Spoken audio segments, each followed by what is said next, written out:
What's up YouTube, I'm Shanti Hall and this is Game Talk.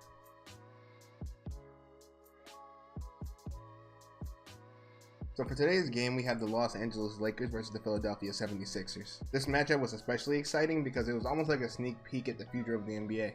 So before I get into my thoughts about the game and what I noticed, let's talk about the numbers. Final score of the game was 115 to 109 with the 76ers taking the win over the Lakers. The Lakers really struggled shooting tonight, only making about 38% of their shots and shooting 11% from behind the three-point line. Brandon Ingram had 26 points, 11 rebounds, and 3 assists. Kyle Kuzma had 24 points and 7 rebounds. And Jordan Clarkson had 20 points, 5 rebounds, and 6 assists. So a pretty good night for some of the core young players of the Lakers. Also, it's very important that I add that the Lakers had 22 offensive rebounds tonight. This what really kept them in the game.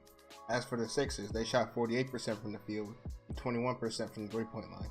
Joel Embiid had a career night with 46 points, 15 rebounds, 7 assists, and 7 blocks. Ben Simmons had 18 points, 9 rebounds, 10 assists, and 5 steals. So as much as a lot of people hate it, you have to admit, the process seems to be working right now.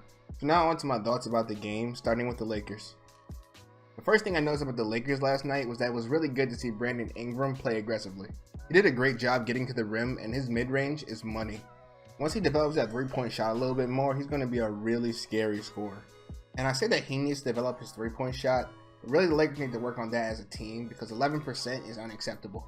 They're a young team though, so I'm sure it'll get better. And they have a lot of cap space to play with this summer, so I'm sure they can add shooters to the team. But right now it needs to improve because it still looks really ugly on the stat sheet. On another note, I have to mention the Lakers bench unit.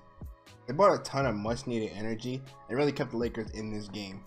I haven't watched a ton of Lakers games this year, but from what I've heard, this is a pretty common occurrence with them. Also, once again, Luke Walton benches Lonzo Ball in the fourth quarter, but for good reason. For the game, he shot 11% from the field and 0 of 8 from the three-point line. Some may judge Luke Walton for not giving him the experience, but I say put Jordan Clarkson in to try to win the game. Lonzo Ball was really stinking it up last night. And those are my thoughts on the Lakers. Now let's talk about the Sixers. The first thing I noticed about the Sixers last night was how well they were moving without the ball to create easy open looks for themselves. But I will say this happened more early on in the game, and especially at times where Ben Simmons was in. And when they stopped moving the ball so well, you could see the Lakers start to come back.